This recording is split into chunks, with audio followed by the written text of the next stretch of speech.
अल्लाह दा लख लख शुक्र है, जितना भी शुक्र अदा करा मैं उतना भी कम है।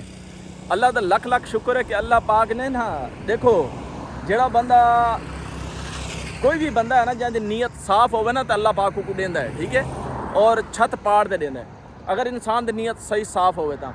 अल्लाह दा लख लख शुक्र है कि यकीन करो मैं एक पहले तो पता है शुक्र तो अलहमदुलिल्लाह यूट्यूब का काम शुरू स्टार्ट किया तो काफ़ी दोस्त ना तनकीद करेंदे मेरे उत्ते कि भाई तू जड़ा ना यूट्यूब के उत्ते जड़ा काम रखी खड़ा ना ये काम सही नहीं है, ये तू सिर्फ बकवास मार रखता। मैं को इस तरह के बंदे ताने ताने माने मेहने मरे ने मैं को।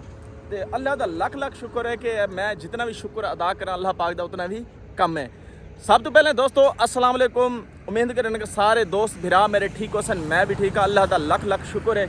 तो आज आप नवा व्लॉग स्टार्ट करें तो हमारे चैनल को सब्सक्राइब तो मज़ेदार देखो अगा व्लॉग।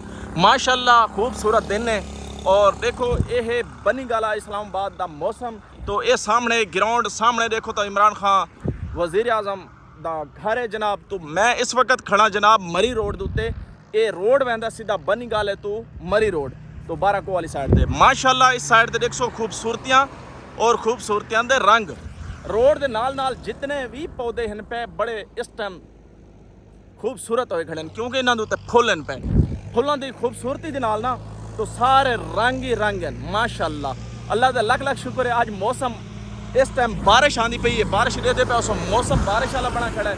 और मैं इस वक्त खड़ा मरी रोड उत्ते, ठीक है, मरी रोड उत्ते मैं खड़ा इतने तो मैं क्या थोड़ा जिहा अपने व्यूवरां को मैं दिखावां माहौल इत्थों दा कि माहौल किस तरह है पिया।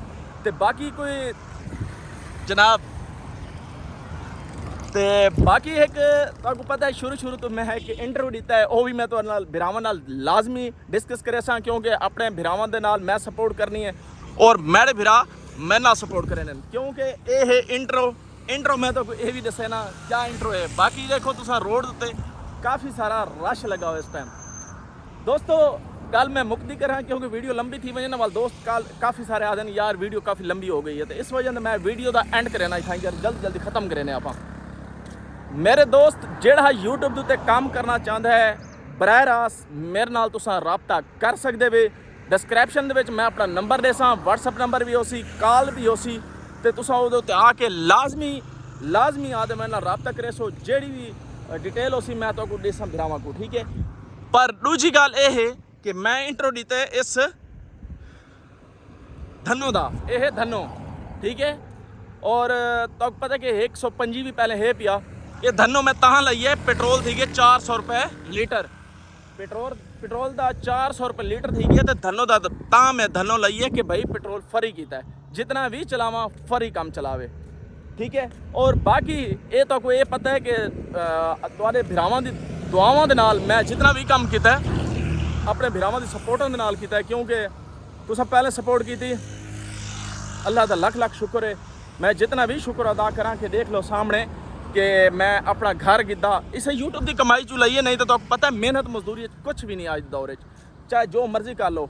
1500 जिहाड़ है शाम को अगर घर बनो तो 1500 रुपये जिहाड़ के क्या चीज़ मिलता है, कुछ भी नहीं मिलता। बाकी देखो कि माशाल्लाह मौसम आज बड़ा प्यारा बना हुआ है।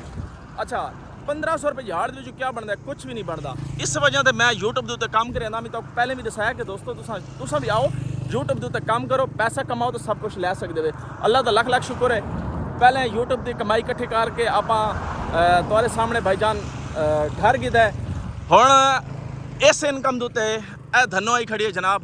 तो धनो की है आज धनो मैं तां शौक रहना पिया अपने दोस्तों को यूट्यूब की कमाई है, ठीक है।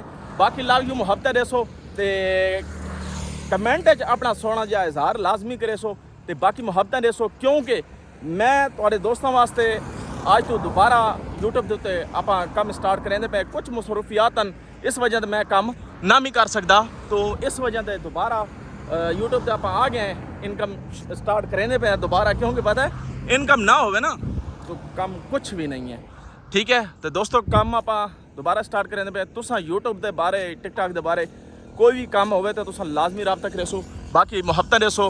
पाकिस्तान जिंदाबाद, आई लव यू पाकिस्तान जिंदाबाद।